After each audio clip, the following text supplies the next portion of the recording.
আজকে আমরা নবম শ্রেণীর দেববুক কনসার্নের সিদ্ধান্ত ও রায়ের লেখা ভৌতবিজ্ঞান ও পরিবেশ এই বইটার চ্যাপ্টার 4.4 অ্যাসিড, ক্ষারক ও লবণ এই অধ্যায়ের অনুশীলনীতে যে প্রশ্নগুলো আছে তার উত্তরগুলো আলোচনা করব।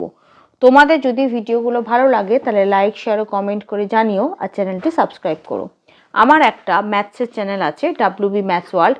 সেখানে গণিত প্রকাশের কোষে দেখি সমস্ত অঙ্কের সমাধান করে দেওয়া আছে। তার লিঙ্ক আমি এই ভিডিও ডেসক্রিপশন বক্সে দিয়ে দেবো, আর ওপরের আই বাটনে ক্লিক করো, তোমরা সেই চ্যানেলটি পেয়ে যাবে। প্রথমে MCQ টাইপ প্রশ্ন।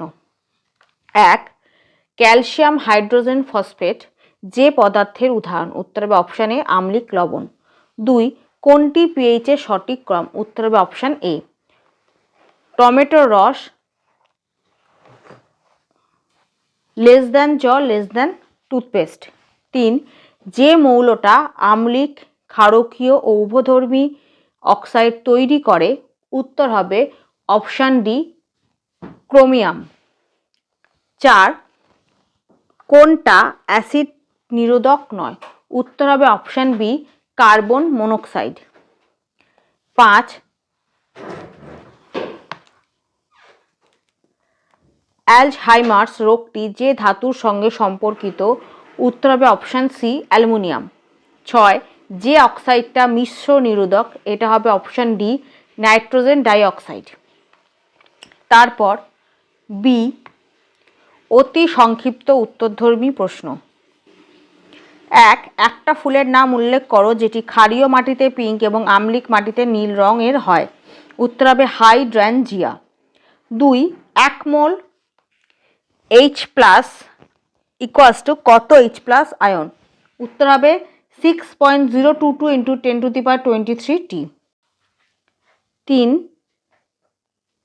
HCl বা হাইড্রোক্লোরিক অ্যাসিড এবং CH3COOH মানে হচ্ছে অ্যাসিটিক অ্যাসিড, এদের মধ্যে কোনটি তীব্রতর অ্যাসিড? উত্তর হবে হাইড্রোক্লোরিক অ্যাসিড। 4. NH3 বা অ্যামোনিয়া কি ধরনের ক্ষারক? তীব্র না মৃদু? উত্তর হবে মৃদু। 5. পিএইচ এর মান কত হলে দাঁতের ক্ষয় হওয়ার সম্ভাবনা থাকে? উত্তর হবে পিএইচ এর মান 5.5 এর নিচে চলে গেলে দাঁতের ক্ষয় হওয়ার সম্ভাবনা থাকে। তারপর সি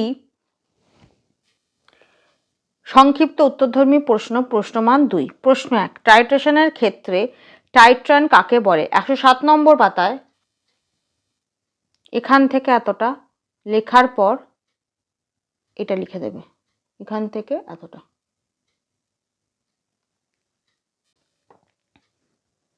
2. দ্রবণে পিএইচ এর মান কত হবে? A H+ ion = 10⁻⁻5 mole per litre. B OH- ion = 10⁻⁻5 mole per litre. সমাধানটা দেখো। পিএইচ এর মান দ্রবণে H+ যেটা হচ্ছে হাইড্রোজেন আয়ন, এর মাত্রা হলো 10⁻⁻5 মোল পার লিটার। আমরা জানি দ্রবণের পিএইচ এর মান হয় কোনো লঘু লবণের হাইড্রোজেন আয়নের মোলার গাঢ়ত্বের, যেটা হচ্ছে H+, ঋণাত্মক লগারিদমকে নিধন মানে যেটা বেসে ধরা হয় 10। মানে এই অঙ্কটা আমাদের লগ দিয়ে সমাধান করতে হবে, সেই জন্য এই ধরনের পিএইচ বলা হয়, লগারিদমকে ওই দ্রবণের পিএইচ বলা হয়, যেটা হচ্ছে বেস হচ্ছে 10। তাহলে অতএব তাহলে এটা কি হবে? পিএইচ হচ্ছে মাইনাস, বললাম ঋণাত্মক, তাহলে -log10 থার্ড ব্র্যাকেটের মধ্যে H+, এটা হচ্ছে হাইড্রোজেন আয়ন। অতএব প্রশ্নানুসারে পিএইচ -log10 আর H+ এর বলে দিয়েছে এটা কত হবে, সেটা হচ্ছে 10⁻⁻5। তাহলে log10 আর H+ এর জায়গায় বসো 10⁻⁻5 মাইনাস, এটা হচ্ছে -5 × log10।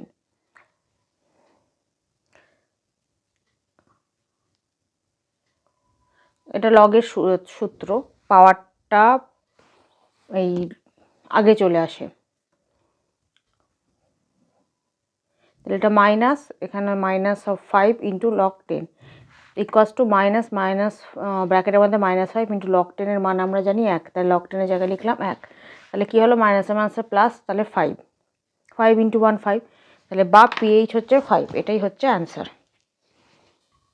তারপরে বিয়েরটা দ্রবণে OH যেটা হচ্ছে হাইড্রক্সাইড আয়ন মাত্রা হলো 10⁻⁻5 মোল পার লিটার, এটাও আমাদের লগ দিয়ে করতে হবে। অতএব POH হচ্ছে -log10 ব্র্যাকেটের মধ্যে OH মাইনাস। এবার OH মাইনাস এর মানটা দেওয়া হচ্ছে 10⁻⁻5, সেটা বসিয়ে দিলাম। তাহলে বা POH -log10 ব্র্যাকেটের মধ্যে 10⁻⁻5, তাহলে এটা আগে চলে আসবে, তাহলে মাইনাস, এটা হবে -5, এটা আগে চলে আসবে, লগে এটাই নিয়ম।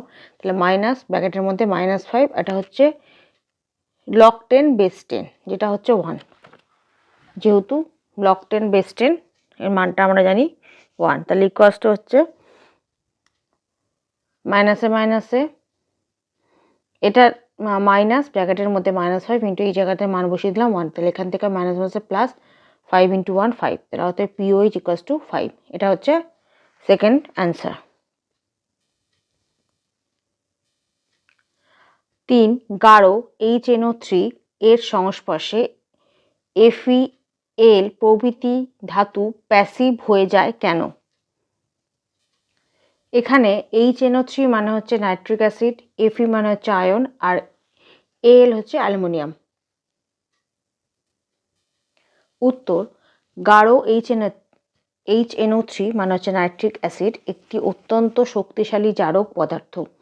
লোহা, অ্যালুমিনিয়াম প্রভৃতি ধাতু যখন গাঢ় নাইট্রিক অ্যাসিডের সংস্পর্শে আসে তখন অ্যাসিডটি ধাতুর উপরিভাগে একটি পাতলা, অদৃশ্য এবং অদ্রবণীয় অক্সাইডের প্রলেপ যেমন ফেরিক অক্সাইড বা অ্যালুমিনিয়াম অক্সাইড তৈরি করে। এই প্রতিরক্ষামূলক আস্তরণটি ধাতুর ভেতরের অংশের সাথে অ্যাসিডের বিক্রিয়া বন্ধ করে দেয়, ফলে ধাতু নিষ্ক্রিয় বা প্যাসিভ হয়ে যায়। 4 খনিজ অ্যাসিড কাকে বলে উদাহরণ দাও। 96 নম্বর পাতায়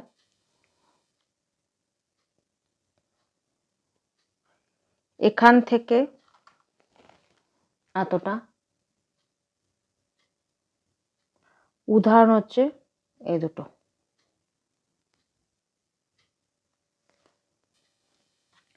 5 কার্বন ডাইঅক্সাইড, চুনাপাথর ও লঘু সালফিউরিক অ্যাসিড বিক্রিয়ায় ল্যাবে তৈরি করা হয় না কেন? উত্তর, ল্যাবরেটরিতে চুনাপাথর বা ক্যালসিয়াম কার্বনেট যেটা হচ্ছে CaCO3 ও লঘু সালফিউরিক অ্যাসিড যেটা হচ্ছে H2SO4 এবং এর বিক্রিয়ায় কার্বন ডাইঅক্সাইড মানে CO2 তৈরি করা হয় না, কারণ এই বিক্রিয়ায় অদ্রবণীয় ক্যালসিয়াম সালফেট মানে CaSO4 তৈরি হয়। এই অদ্রবণীয় ক্যালসিয়াম সালফেট চুনাপাথরের টুকরোগুলোকে ঢেকে ফেলে, ফলে বিক্রিয়াটি বন্ধ হয়ে যায় এবং ধারাবাহিকভাবে কার্বন ডাইঅক্সাইড উৎপাদন সম্ভব হয় না। 6 তিনটি ক্ষেত্রের প্রত্যেকটিকে দুটো স্তম্ভের আকারে পাশাপাশি লিখে দেখাও। 1 carbon dioxide, zinc oxide, nitric oxide আর ক্যালসিয়াম অক্সাইড, এরা কি কি ধরনের অক্সাইড? 103 নম্বর পাতায় এই যে লিখে দেবে কার্বন ডাইঅক্সাইড হচ্ছে আম্লিক অক্সাইড,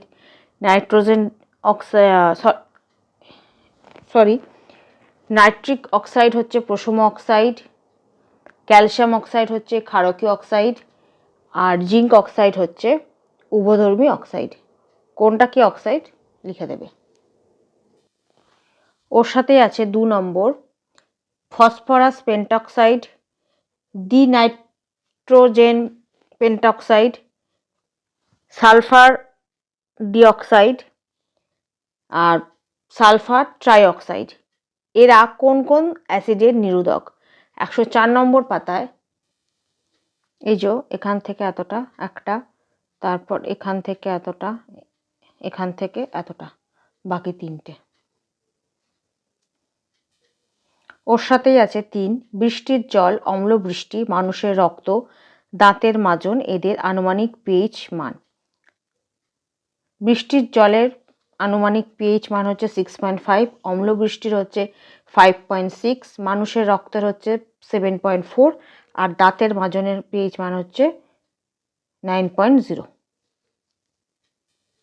তারপর ডি, অবিস্তৃত উত্তরধর্মী প্রশ্ন, প্রশ্নমান 3। প্রশ্ন 1, সমীকরণ সহ দেখাও কপার কিভাবে এ গাঢ় উত্তপ্ত সালফিউরিক অ্যাসিডের সঙ্গে এবং বি মধ্যম গাঢ় 1:1 নাইট্রিক অ্যাসিড এর সঙ্গে বিক্রিয়া করে। 99 নম্বর পাতায় প্রথমটা পাবে, এখান থেকে এতটা লিখবে আর তার সাথে এই বিক্রিয়াটা লিখে দেবে, এখান থেকে এতটা। আর তারপরে প্রশ্নটার উত্তর পাবে 98 নম্বর পাতায়, পরেরটা এখান থেকে এতটা।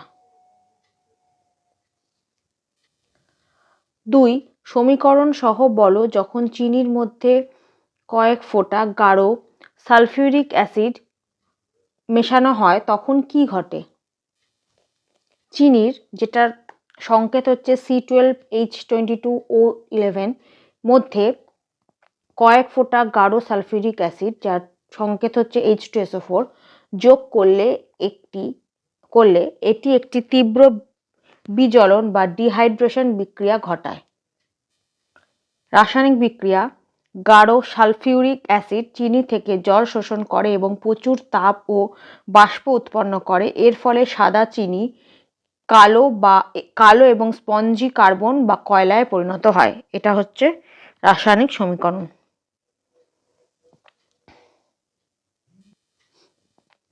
3, উপযুক্ত সমীকরণের সাহায্যে অম্লবৃষ্টির রসায়ন কি তা দেখাও।